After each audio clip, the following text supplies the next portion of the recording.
Hello. कल मैंने आपको सेल डिवीज़न के बारे में बताया था, उसका इंट्रोडक्शन दिया था, कोशिका के बारे में, उसकी प्रक्रिया को, विभाजन के बारे में कैसे होता है, कैसी कोशिकाओं में वो बदलती हैं, उसके बारे में बताया था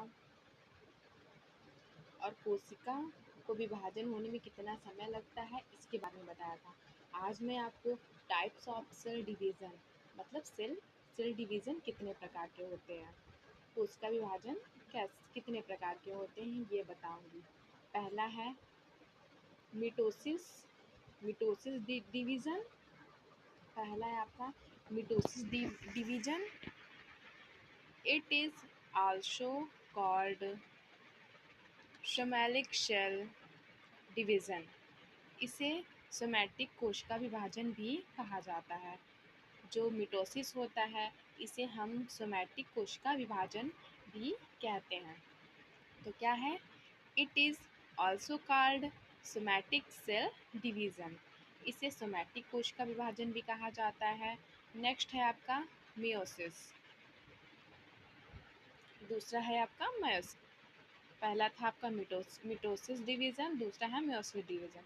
it is also called reproductive cell division. इसे इसे रिप्रोडक्टिव कोशिका विभाजन भी कहा जाता है। तो क्या है आपका? It is also called reproductive cell division. इसे रिप्रोडक्टिव कोशिका विभाजन भी कहा जाता है। Types of cell division. Cell division कितने प्रकार के होते हैं? पहला है आपका मिटोसिस, दूसरा है मेयोसिस। मिटोसिस में क्या था? It is also called somatic cell division. इसे सोमैटिक कोशिका विभाजन भी कहा जाता है। दूसरा है आपका meiosis division. It is a called reproductive cell division.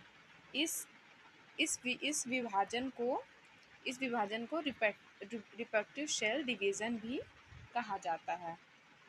Meiosis को रिप्रोडक्टिव सेल डिवीज़न भी कहा जाता है, मतलब कोशिका को विभाजन करने वाला भी कहा जाता है। तो ये आपका हो गया कोशिका विभाजन के बारे में कल बताया था।